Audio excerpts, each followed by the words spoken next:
And I just think that we are the best examples for our children, and that helps us check ourselves, I think, more than anything. It helps us to check in. Yeah. But what are some of the things that you do to keep yourself healthy, regulated? The nervous system regulation has been the game changer for me. In my teenage years and early 20s, I was unsure, anxious. I remember doing uni assignments and feeling overwhelmed and crying all the time. And because when I grew up, emotions were suppressed. We weren't allowed to express ourselves. Oh, yeah. I remember, don't cry was often something that was said. Yeah. Don't cry. Don't cry. Don't cry. Okay. You're fine. You're fine. Don't cry. And so I had all these emotions that I didn't know what to deal with. And especially being a woman, we feel so much and we have so many hormones happening. Emotional regulation has been a game changer for me. And I do this through either EFT tapping, meditation. I have an app called the Rise app. Also, this thing called pep talks, which is basically a pep talk. And I find that that's just helps me change my frequency. For example, I had a talk yesterday. I love yapping. I love talking. It's my favorite thing to do. So I didn't think I would feel nervous, and I got out of the taxi and I started to feel really anxious. And so when I got to my hotel room, I put on a meditation. I sat down. I actually did it twice because I just felt like I needed it. And then after, the anxiety turned into excitement. I was like, I'm really excited to be here. This is going to be awesome. Was old Georgie didn't have those simple emotional regulation tools, and she would just spiral. She would cry. She would eat food. She would binge, she would go out and drink, she would use other external things. And I just truly believe knowing that we are the key and we have everything we need inside us, and it can be so simple as sitting with the emotion, letting it pass through. Yeah. I think it's so important. The funny thing is, I know that there'd be listeners going, oh, meditation, okay, whatever, but they're not doing it. And sometimes I don't want to do it either, but I think it's the same as saying, that you really need to prioritize sleep. That's a really important thing to do. But are you doing it? No, I'm not. I have to sit with patients all the time and say, I know this is not going to be groundbreaking, but you kind of have to do it. Yes. And this is a reminder to do it. Drink your water. So it's the same, I think, with meditation or self-regulating.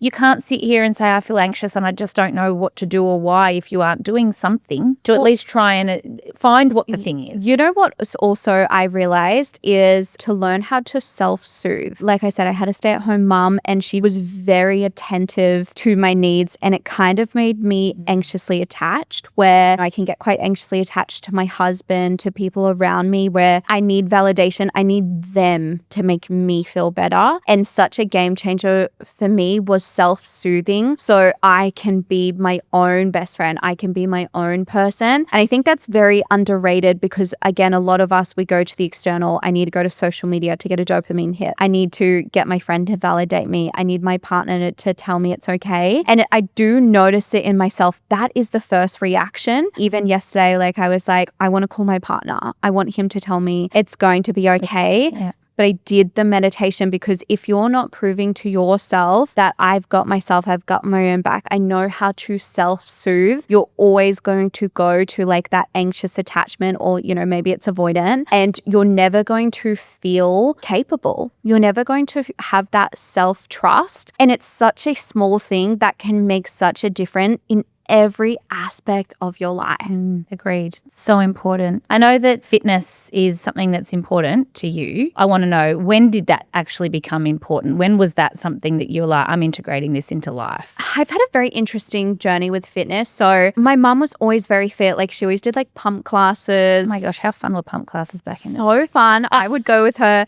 And it's funny because I remember my friends when I was maybe 13 in school, I had abs because I would go to pump classes with mum. We were a very healthy family. I remember on a Saturday night, you had 2 blocks of Cadbury chocolate, and that was your whole treat for the week. My mum never used sugar in anything, everything cooked from scratch. Now I look back, I'm like, oh my God, that's incredible. But as a child, I remember being like, oh my God. Your story sounds similar to mine. I used to be like, can't we just be like everyone else? Can't we just get some chocolate? Right. Yeah. Can't we just get some processed food? This is embarrassing. My lunchbox, I was like, no one look at it because I've got desert cakes. I used to swap mine with people.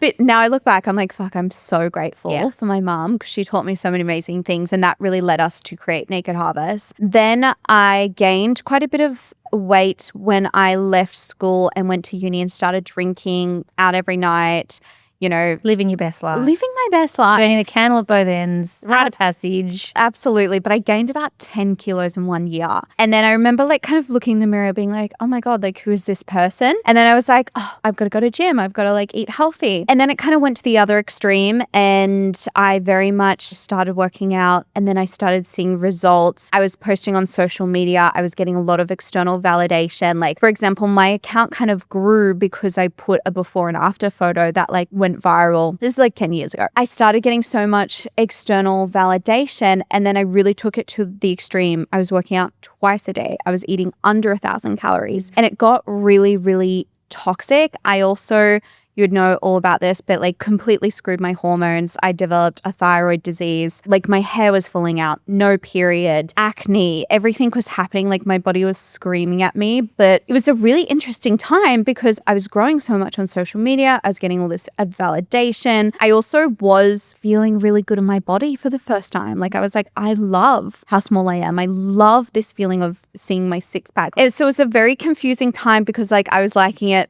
but also I was suffering so many health issues. And then that led me on a whole journey to heal my acne, heal my hormones, put on a good amount of weight. So I got my period back. And it's funny because I literally got to the point where I would go to my naturopath and get like a food intolerance test. And I was intolerant to every single food. And it wasn't because I was intolerant. It's just because in that moment you couldn't tolerate yes. it, but you actually, yes. Yeah, like my body was just so screwed. So I went from that extreme and then again had to get to like that healthy range. And now I feel like I'm in a very healthy relationship where I love working out because it feels really good. I love doing weights. I just feel like my body responds really well to that. I don't really do any high intensity because I do have Hashimoto's and I do have PCOS. And even though they're kind of like in remission and they're fine, I'm not on any medication or anything. I just am very conscious of, I have two very stressful companies. I have a toddler. Like the last thing I need to do is put myself through a HIIT workout. I feel like I've been on both extremes and I feel like I've come back in the middle and really realized what works for my body, what works for me and my lifestyle. I love doing my weight classes. I love going for walks with girlfriends.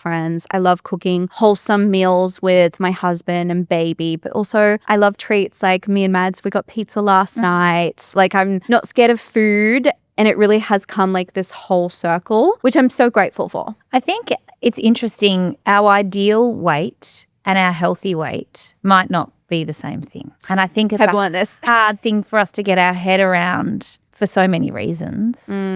Does being a healthy weight, being a mum, running companies, having Hashimoto's, PCOS, does it feel better than being at the ideal weight? Absolutely.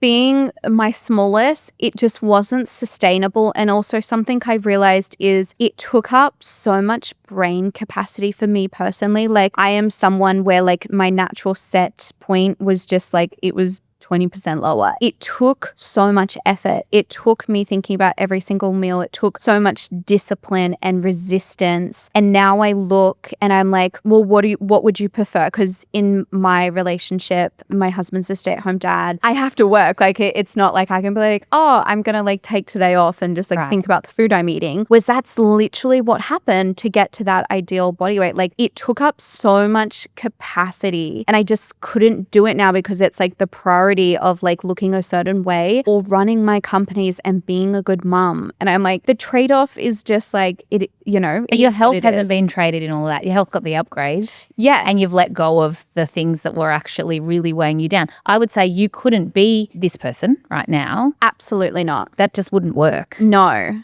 It's an interesting conversation and I don't know if it's a bit controversial. I'd love to know your opinion. For me to be at, let's say, that ideal body weight, which I would honestly still we would all love. Yes. Yeah, like absolutely. I look back at photos, I'm like, yes, shit. It just wasn't sustainable for me. And I do feel like people who do pick, you know, a certain body type often it's their work. That's so true. It's their job. It's their job. And they're like, well, I have a fitness app. I have to look like this. There's certain things that I'm like, it makes sense that they're that size. It makes sense that they look that way. And so for me, it's like, of course, I would love to be that. But for my health, for being the person and the capacity, the brain capacity, like I need my brain capacity for other things.